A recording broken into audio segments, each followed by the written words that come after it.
नमस्कार मित्रों। वर्ष 2014 में हमारे देश में एक नई लहर चली जिसे मोदी लहर के नाम से जाना जाता है। देश की जनता उस समय तत्कालीन कांग्रेस सरकार से बहुत ज़्यादा खुश नहीं थी और उसे देश का उज्जवल भविष्य किसी दूसरे नेता में दिखने लगा था। उस नेता का नाम था नरेंद्र मोदी। देश की जनता को गुजरात के विकास के मॉडल और नरेंद्र मोदी को एक प्रधानमंत्री के रूप में देखने की बहुत ज़्यादा इच्छा उमड़ने लगी थी और देश की राजनीति में एक नया परिवर्तन आने वाला था। वर्ष 2014 के आम चुनाव लोकसभा चुनाव होते हैं और उसमें 1989 के बाद पहली बार किसी एक दल की पूर्ण बहुमत वाली सरकार बनती है। भारत की राजनीति में लंबे समय से पूर्ण दल की कोई सरकार नहीं थी। जनता की उम्मीदें, आशाएं, अपेक्षाएं हमारे देश के बनने वाले नए प्रधानमंत्री श्री नरेंद्र मोदी जी से इतनी ज़्यादा बढ़ गई थी कि उनमें वो एक नए भारत को देखना चाह रहे थे। मोदी जी ने काफ़ी हद तक ऐसे प्रयास भी किए, नई योजनाएं भी लाए, उनकी कुछ ऐसी नीतियां भी हैं जो अति सराहनीय हैं, उनकी योजना भी अति सराहनीय है। लेकिन हम बात करें कुछ ऐसी नीतियां मोदी सरकार में आई, अपनाई गई, या कुछ ऐसी योजना मोदी सरकार की आई जिनका अगर शुरू से लेकर अंत तक उनको अगर और चीज़ों से जोड़कर देखते हैं तो एक संदेह उत्पन्न होता है। इस क्रम में हम सबसे पहले बात करेंगे मोदी सरकार द्वारा। जैसे ही मोदी सरकार बनती है सबसे पहले एक योजना लाती है जनधन योजना। 28 अगस्त 2014 को इस योजना को लागू किया गया। इस योजना का मुख्य उद्देश्य क्या था? इस योजना का मुख्य उद्देश्य था देश में वित्तीय समावेशन को लाना। वित्तीय समावेशन एक ऐसी अवधारणा है जिसके माध्यम से देश के हर परिवार में कम से कम एक बैंक खाता होना चाहिए ताकि लोग बैंकिंग सिस्टम से जुड़ पाएँ। इसके करने के पीछे क्या उद्देश्य होते हैं? वित्तीय समावेशन या देश के हर परिवार को बैंक खातों से जोड़ना, ताकि सरकार द्वारा जो भी योजना चलाई जाती हैं, जो भी सरकार द्वारा सब्सिडी आदि दी जाती हैं, उनको लोगों तक डायरेक्ट पहुंचा जा सके, जिसको हम डायरेक्ट सब्सिडी कह सकते हैं, प्रत्यक्ष सब्सिडी कहते हैं। डायरेक्ट बेनिफिट जो किसानों के या आम जनता के खाते में पहुंचता है वो बैंकिंग सिस्टम से पहुंचता है। इस पहलू से देखा जाए तो ये योजना काफ़ी अच्छी लगती है। इसमें बहुत सारी सकारात्मक चीज़ें दिखती हैं। इसमें संदेह तब उत्पन्न हुआ जब 2018 में नोटबंदी की गई। नोटबंदी अर्थात डिमोनेटाइजेशन। डिमोनेटाइजेशन में देश में चल रही प्रचलित जितनी भी करेंसी होती है उसको बंद करके कोई दूसरी करेंसी चलाई जाती है ताकि जो काला धन इकट्ठा है उसको ख़त्म किया जा सके। देखने में ये योजना काफ़ी अच्छी लग रही थी, किंतु इस योजना को या इस नीति को लागू करने से मोदी सरकार की असफलता ही दृष्टिगोचर होती है। बैंकिंग सिस्टम में सारा का सारा पैसा वापस आता है। सब अभी तक सरकार द्वारा कोई उस पर ये दिखाया नहीं गया है। 99% करेंसी वापस आती है और सब वाइट हो जाती है, तो ब्लैक मनी जैसा कोई चीज़ सामने नहीं आती है। अब इसका देश को कहाँ तक खामियाजा भुगतना पड़ा, देश को क्या हानि हुई, उस पर हम विचार करते हैं। जब किसी देश की अर्थव्यवस्था में पैसा रुक जाए, बैंकिंग सिस्टम में चला जाए, तो उस देश की अर्थव्यवस्था गड़बड़ हो जाती है, बिगड़ जाती है, चरमरा जाती है। और ऐसा इससे पहले की जो सरकारें थी उन्हें सुझाव दिया गया या उन्होंने सोचा, इसलिए किसी भी सरकार ने, मोदी सरकार से पहले किसी भी सरकार ने इस रिस्क को नहीं लिया, क्योंकि वो जानते थे इससे देश की अर्थव्यवस्था बिगड़ेगी और बिगड़ी भी।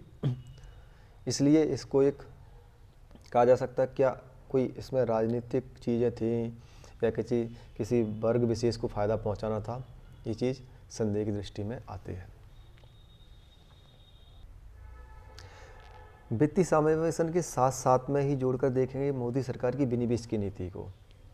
मोदी सरकार ने विनिवेश की नीति को अपनाया। विनिवेश अर्थात डिसइन्वेस्टमेंट। ये विनिवेश क्या होता है, इसको हम एक साधारण एग्जाम्पल से समझते हैं। विनिवेश होता है सरकारी उपक्रमों का अर्थात PSUs का, पब्लिक सेक्टर अंडरटेकिंग्स को, उनकी कुछ हिस्सेदारी को निजी कंपनियों को बेचना या निजी व्यक्तियों को बेचना। इस प्रक्रिया को हम विनिवेश कहते हैं। इसको अगर हम बिल्कुल सिंपल एग्जांपल से समझें तो कह सकते हैं जैसे हमारे पुरखों की, पूर्वजों की संपत्ति को हम उसके कुछ हिस्से को बेच करके घर परिवार चलाते हैं। आप कोई भी एक घर का मुखिया जो पुरखों की संपत्ति को, चाहे वो सोने के रूप में हो, कोई संपत्ति के रूप में, उसको अगर बेच के घर परिवार चलाता है तो वो एक अच्छा मुखिया नहीं माना जाता है।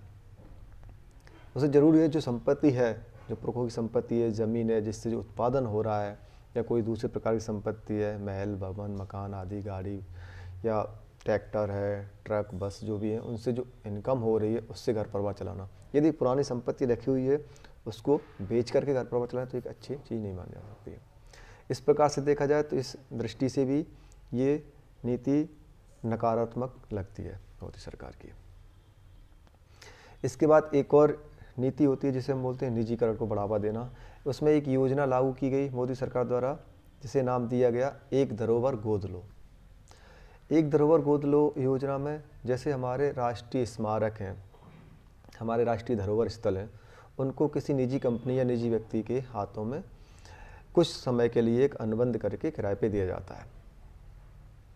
जैसे हमारे देश में कुछ धरोहर स्थल हैं अडानी समूह को दिए गए हैं, चाहे वो लखनऊ का स्टेशन हो या एयर रेड फोर्ट वगैरह हो, उनको देने के लिए कुछ ऐसे धरोहर स्थल चिन्हित किए। हालांकि अभी उतने ज़्यादा इन समूहों के पास नहीं पहुँचे, निजी कंपनी के पास।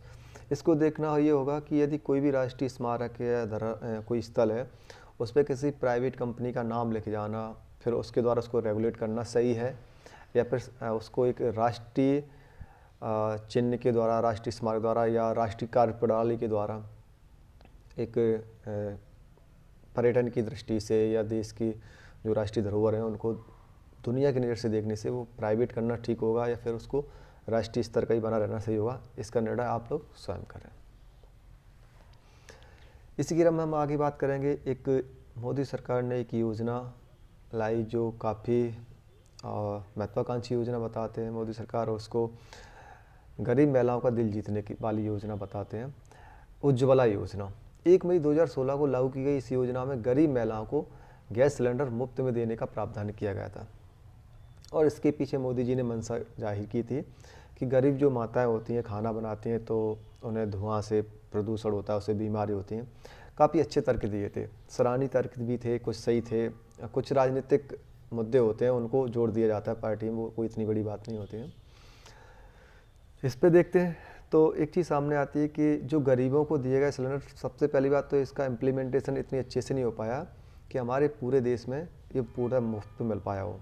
यहाँ पे जहाँ भी गैस एजेंसियों के जो जहाँ पे केंद्र बने थे, जहाँ से कनेक्शन मिल रहा था, जहाँ पे कागज़ वगैरह जमा करने, तो वहाँ से लोगों ने अपनी मर्जी से 300, 500, 1000 रुपये तक वसूल किए, तो ये मुफ्त नहीं हुआ। दूसरी बात, इस सुविधा के अंतर्गत मिलने वाले गैस सिलेंडर्स पे सब्सिडी नहीं दी जाती। जो सब्सिडी आती है वो जो कंपनियाँ होती हैं, चाहे वो इंडियन हो या फिर HP हो, भारत पेट्रोलियम हो, उनके कंपनियों के पास वो पैसा जाता है। अब हम देख रहे हैं योजना देने के बाद में LPG और सिलेंडर का रेट लगातार बढ़ता जा रहा है। ऐसे में जो गरीब महिलाएं जिन्हें लकड़ी या गोबर के कंडे बिल्कुल मुफ्त मिलते थे, उन्हें गैस सिलेंडर मिल रहा है, कनेक्शन लिया, उस समय भी थोड़ा बहुत अमाउंट, भले ही सरकारी तरफ से फ्री था लेकिन थोड़ा बहुत अमाउंट तो उन्होंने पैसे के रूप में दिया। फिर उसके बाद देखते हैं तो उनको जो सिलेंडर मिल रहा है वो तो पैसे से देना पड़ रहा है, लकड़ी या गोबर के कंडे तो चीज़ें उन्हें बिल्कुल मुफ्त थी। कदाचित ये देखा जाए कि इससे धुआं होता था, उन्हें परेशानी आती थी, कोई बीमारी का सामना करना पड़ता था। तो हमारे देश में महिलाएं इतने समझदार हैं और उनको इसमें एक्सपीरियंस है, अनुभव है, तो धुआं में ज़बरदस्ती खाना नहीं बनाती थी। हाँ, कदाचित कभी कभार समय विशेष में, जैसे बरसात के मौसम में परेशानी आती थी, ईंधन गीला हो जाना, अलग बात है, इतनी परेशानी नहीं थी, जितना कि उनको उसकी महंगाई का सामना करना पड़ रहा है।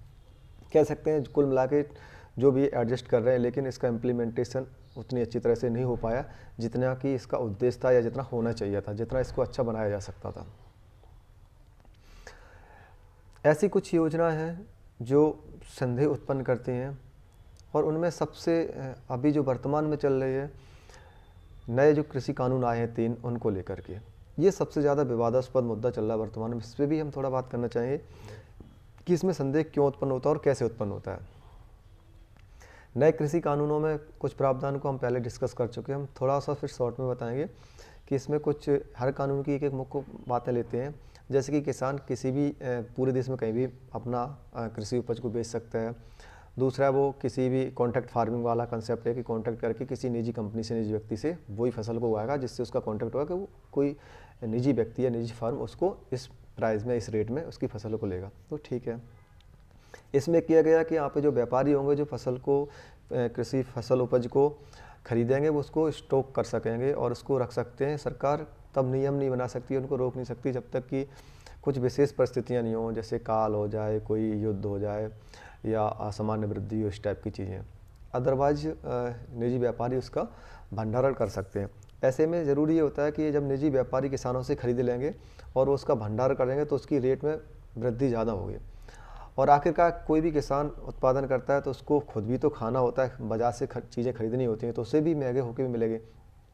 सपोज यदि कोई किसान गेहूँ बेचता है, चावल बेचता है, दलहन बेचता है, तिलहन बेचता है, तो कुछ उत्पादन करते हैं, कुछ आम लोग होते हैं जो खरीदते भी हैं, तो फिर उनको उसी चीज़ को महंगे रेट में मिलेगा, जबकि किसानों को तुलनात्मक रूप से उतने पैसे उसके लिए नहीं मिलते हैं। अब इसमें देखना होगा कि इसमें संदेह कहाँ आता है। किसानों ने जब इस कानून को वापस करने की मांग की तो सरकार कहना कि 1.5 साल तक के लिए इसको स्थगित करते हैं। जब सरकार 1.5 साल की बात करती है तो संदेह उत्पन्न होता है कि कहीं ना कहीं 1.5 साल तक ही जो निजी उद्योगपति हैं, बड़े बड़े उद्योगपति, वो अपने कोल्ड स्टोरेज गोदाम वगैरह बना के तैयार कर लेंगे, क्योंकि अमूमन इतना समय लगता है गोदाम या कोल्ड स्टोरेज बनने में। ठीक है, इसके पीछे सरकार की मंशा ये तो नहीं कि 1.5 साल तक के लिए इसको स्थगित कर दिया जाए ताकि तब तक उनके गोदाम बनेंगे, क्योंकि जब तक गोदाम नहीं बनेंगे तब तक व्यापारी खरीद नहीं सकते हैं। तो इस प्रकार से ये भी संदेह की दृष्टि से देखा जा सकता है।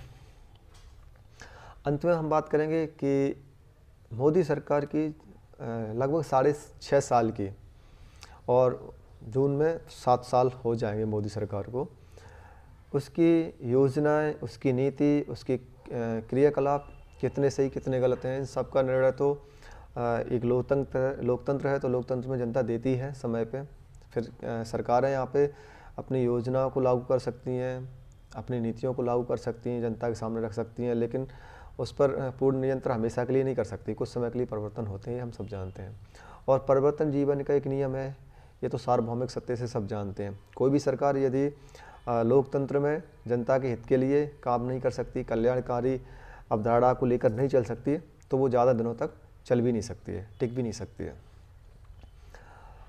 अगर ओवरऑल मोदी सरकार की सारी योजना को और कार्य प्रणाली को देखते हैं, नीति को देखते हैं, तो बहुत सारी चीज़ें सकारात्मक हैं, अच्छी हैं। चाहे फिर वो स्वच्छ भारत मिशन हो, मेक इन इंडिया हो, और मोदी सरकार की बहुत सी महत्वाकांक्षी योजनाएं काफ़ी अच्छी हैं, उनमें बहुत सी सकारात्मक बिंदु मिलते हैं। हाँ, ये बात अलग है, लोगों की दृष्टि देखने की अलग अलग होती है, तो हर चीज़ों में कुछ प्लस कुछ माइनस होते हैं, उन पर विचार नहीं करेंगे।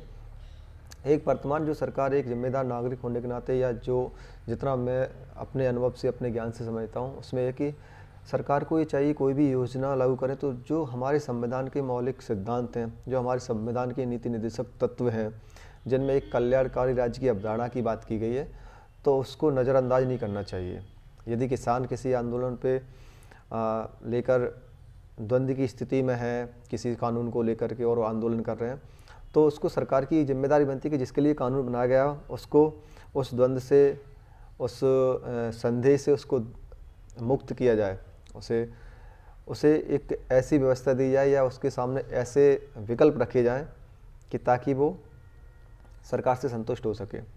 और हर हाल में सरकार को एक प्रयास करना चाहिए कि जो राज्य के नीति निर्देशक सिद्धांत, जो हमारे संविधान निर्माताओं ने हमारे संविधान में प्रावधान किया गया कि कोई भी सरकार अगर बनेगी, कोई कानून या कोई योजना, कोई नीति लागू करती है, तो उसमें देश की जनता का हित सर्वोपरि होना चाहिए, जिसे कल्याणकारी सरकार या कल्याणकारी राज्य की अवधारणा बताते हैं या कहते हैं। तो बस यही कहना चाहूँगा। ये हमारे विचार थे, आप इससे कितना संतुष्ट हैं, कितने सहमत हैं, अपनी प्रतिक्रिया जरूर दें। धन्यवाद।